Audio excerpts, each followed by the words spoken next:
Hey guys, welcome back to the stuff. This week I've managed to get back out in the garden and continue that renovation I started last October when I started this channel. And today I'm just doing some odd jobs. So if you want to see what I'm up to, stick around. Remember, while the intro's on, like this video and subscribe to my channel.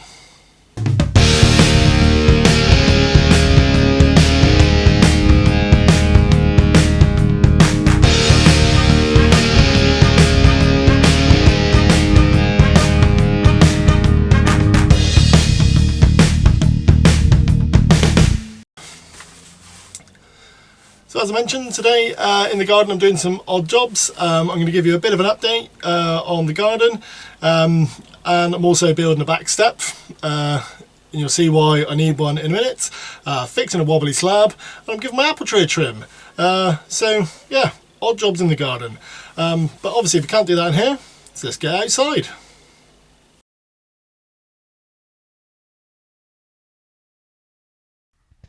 So this is what my garden looked like. For those who don't remember when I started my garden renovation, a bit of a mess, not very tidy. Needed a good tidy up and just general renovation really.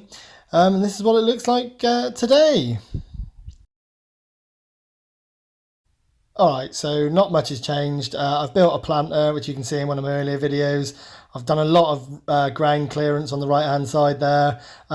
This is a big pile of rubbish from knocking down a few walls, clearing a load of soil, some trees, that sort of thing. But yeah, here's another view of the planter I've built, which I've filled in now. That'll be a later video on the sort of totality of that build. And then that's where my barbecues are going to go eventually. That's the barbecues there. And yeah, generally I'm surprised at how much garden waste you can generate when you're just clearing soil. But that'll all go and I can get stuck into finishing off the renovation.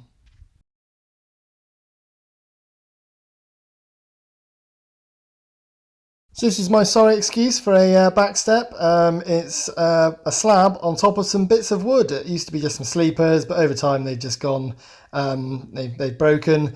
So what I'm going to do is I'm going to reuse the slab because it fits in with the other dodgy slabs I've got in the garden.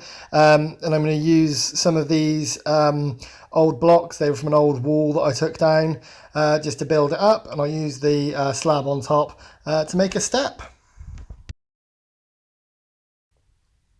So first things first, I cleared away all of the leaves and dirt that were there, just so I could get the area clean so I can put some cement down. Just giving everything a hose down, get rid of all the lumps of dirt, mud. You can see this, the slab underneath all of that is actually cracked. I think that was that's been laid really terribly, but when I did a jump test on it, that was pretty solid, so I didn't want to take that up. I guess the right idea would be to take it up, but I'm not in this case.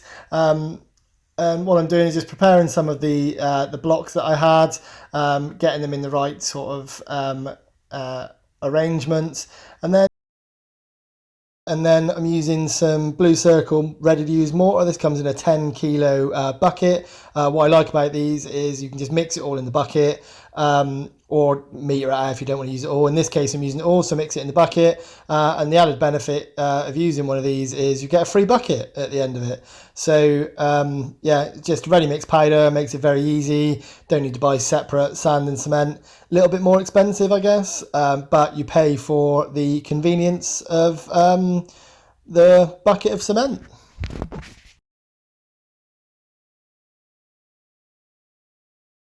So once the mortar is at the required consistency that I wanted, so in this case not too runny because I don't want it to run off when I put the bricks on, I started putting it on the area where I wanted it.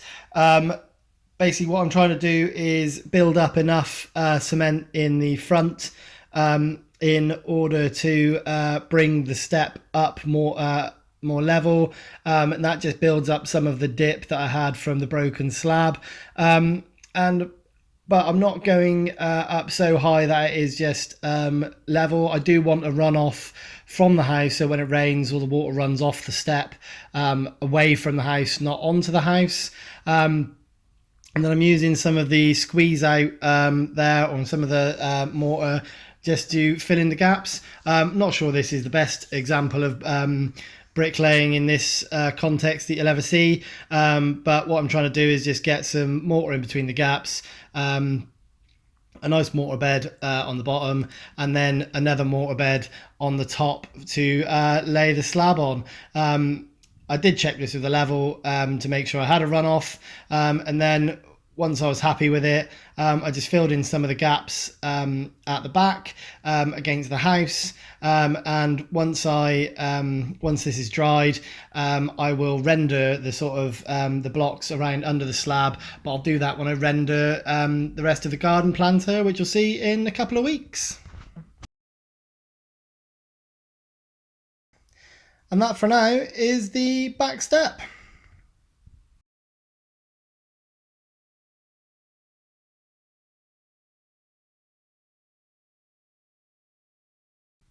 So this is one of many wobbly patio slabs I've got in my garden. Maybe what I should have done is maybe replace my patio, but I was trying to save some cash by not doing it. This one's quite wobbly, and as you can see, it has snapped the slab next to it where it catches on it when it wobbles.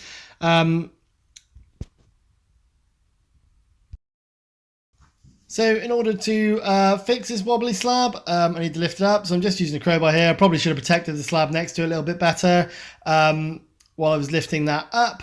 But lifting it up here, and what I found underneath was an absolute shambles. This is just a collection of bricks and builder's rubble. Not very well filled in. The dobs of cement you can see, I think there's 4 of them, are not level at all. I'm no expert, but I don't believe this is the best way to fit a patio slab.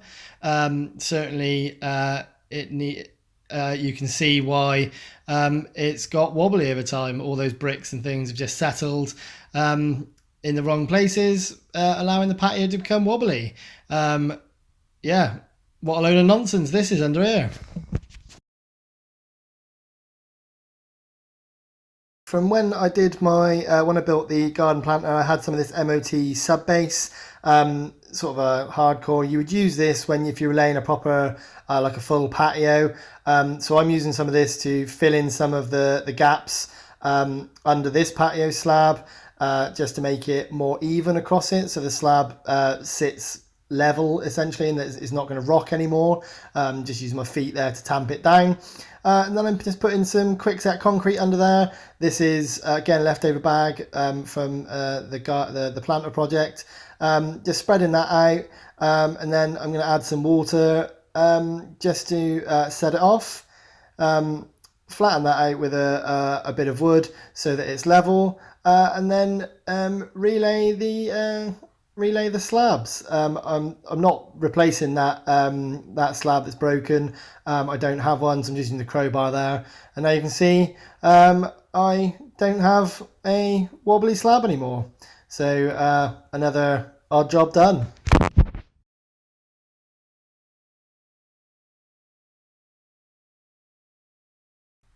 So this is my apple tree. Sits in the bottom of my garden next to my shed. It's not that big an apple tree, but has over the last 2 years since I've been in the house sort of encroached into the garden, is encroaching onto the neighbour's garden. I haven't trimmed it in a couple of years, so what I'm going to do is give it a trim so it can focus its energy on growing where I want it to grow.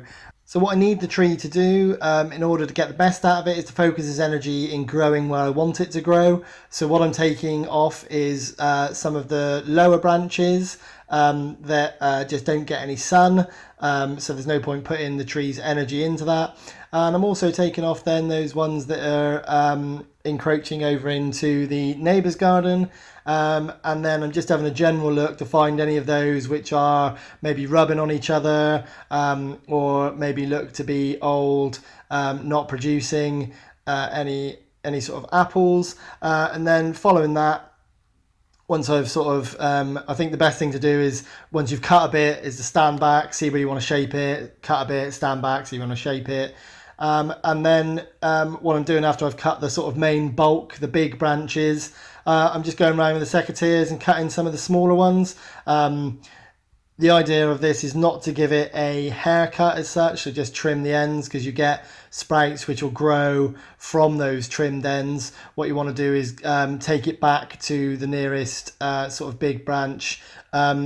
It will grow back over time, but I think one of the things for me is I haven't trimmed this in 2 years, so I'm not looking to take too much at the moment. I'll do it again next year, but about a third. And you can see here the pile that I've got, it's not that great, but the tree's not that big. Some of the bigger branches I'm going to season. I'm going to store in the garden, and hopefully next year I'll be smoking some pork on the barbecue using my own apple wood. So I'm going to try and season that. For the rest of it, chopping it up, and that'll go into garden recycling. And that is another job done. So there we have it, end of another day here on Matt Does Stuff, and that really was just a collection of stuff.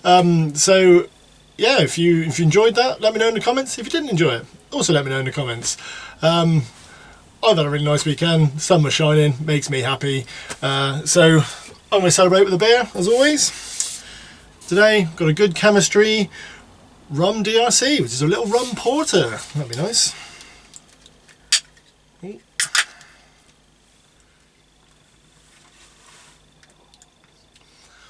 Ooh, that's a lovely little number. Remember, you stay safe, get some stuff done.